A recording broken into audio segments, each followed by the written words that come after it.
Dear students, it is in our culture that the dignitaries, those who are invited, should be welcomed properly. And I am happy that our management committee members and the comparer also have taken care of this. I humbly welcome Shri Ranjit Singh sir.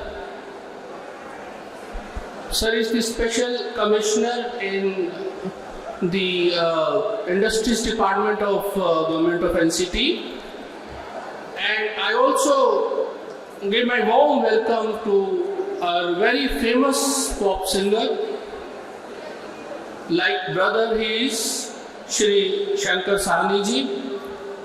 Can I appeal once again all the students to give a big round of applause again?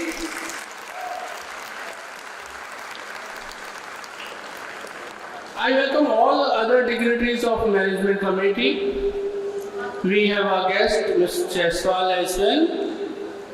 My dear students, I acknowledge your presence. I welcome all of you. You all have joined Trinity Institute of Professional Studies for different programs. Like we have, as you know, BCA, BBA, BA, JNC, BCom Honors and BA, LLB. So you all are the students of these degree programs. I wish you all a very good luck in Trinity Institution, and I humbly promise you that the institute will certainly fulfill all your wishes, all your aspirations with regard to academia. We'll give you the best infrastructure, will give you the best person behind the book, means your faculty, and your management is also open to listen your suggestions, my dear students. Whenever you have any suggestion to make Trinity a better place of learning, you all are welcome to meet me or Mrs. Tandon for the betterment, for the good suggestions, so that we can have bilateral dialogue to improve this institution.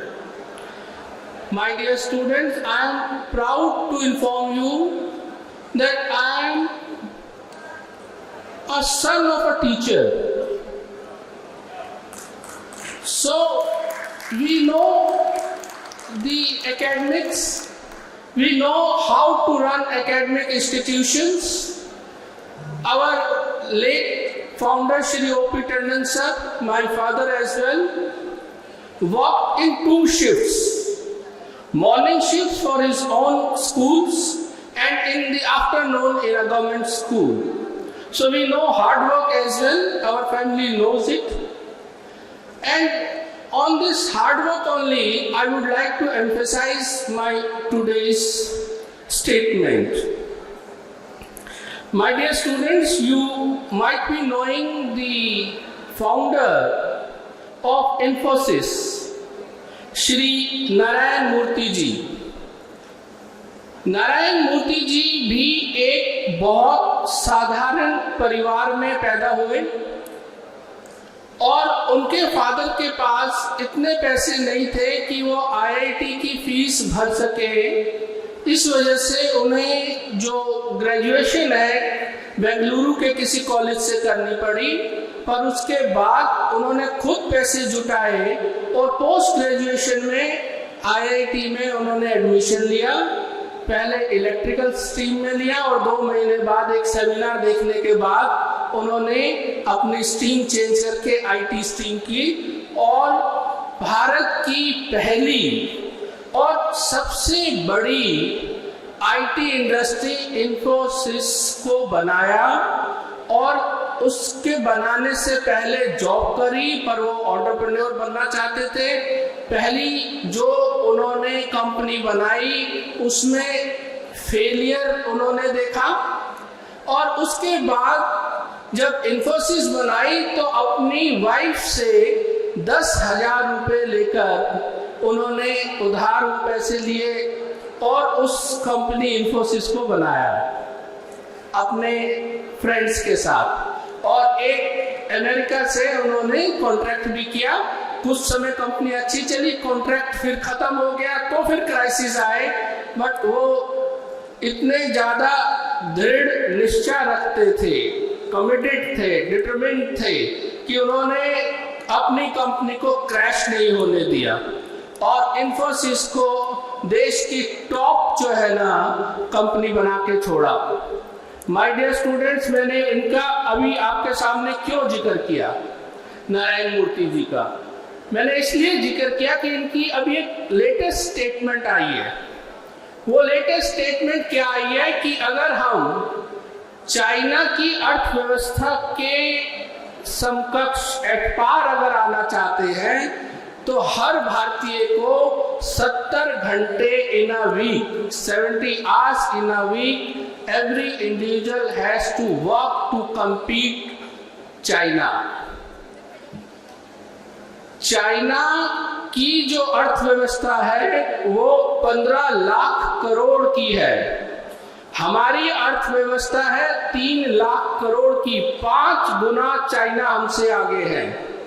उस 5 गुना China को हम उसको compete और उसकी level की अर्थव्यवस्था अगर लाएंगे तो हमें 70 घंटे हर हफ्ते काम करना पड़ेगा। आपको मैं बताऊं, अमेरिका जब स्ट्रगलिंग था, जब डेवलपिंग कंट्री था, 65 से 68 घंटे वहां के लोग काम करते थे। जापान जब स्ट्रगलिंग था, 65 से 68 घंटे वहां पे लोग काम करते थे।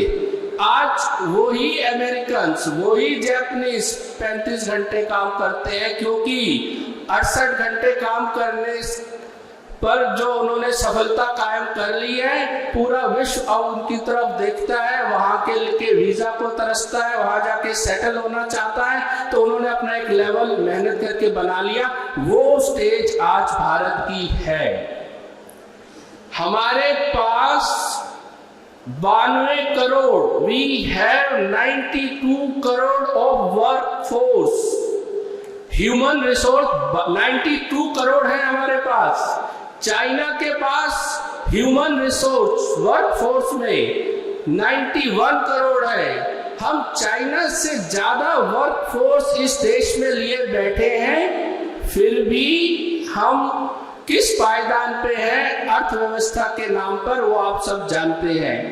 हम औसतन 35 घंटे काम कर रहे हैं, जिससे हम आगे नहीं अपने आप को विश्व में compete कर पाएंगे। हमारा युवा 19 से 39 साल की उम्र में 21 घंटे एक हफ्ते में रील्स पर गुजारता है, फेसबुक और इंस्टाग्राम की। तो मैं आपसे ये आज के दिन अपील कर रहा हूं कि आपका जो ये 3 साल आपके हाथ में है, ये बहुत इंपॉर्टेंट है दोस्तों। इसमें जो एक्स्ट्रा ऑर्डिनरी मेहनत करेगा अपनी लाइफ को बनाने के लिए एकेडमिक्स में, वो लाइफ में extra ordinary citizen of country बनेगा। जो ऑर्डिनरी मेहनत करेगा वो ऑर्डिनरी सिटीजन बनेगा।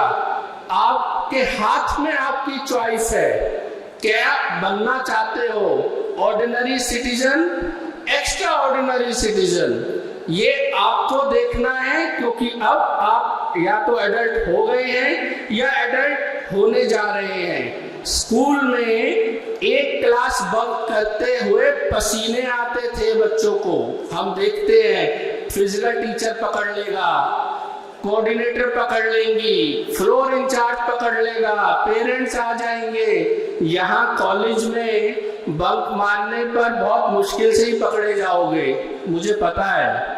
बट बंक मारना है या अपनी लाइफ को बनाना है, मेहनत करके कुछ अलग दिखना है, या एक साधारण नागरिक की तरह जीवन गुजार के, नौकरी करके, बच्चे पाल के जीवन को समाप्त करना है, ये आपके ऊपर है।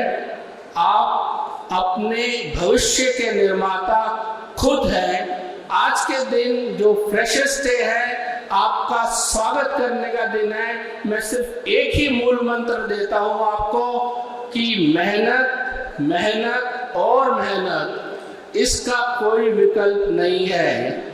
मेहनत का विकल्प सिर्फ मेहनत है.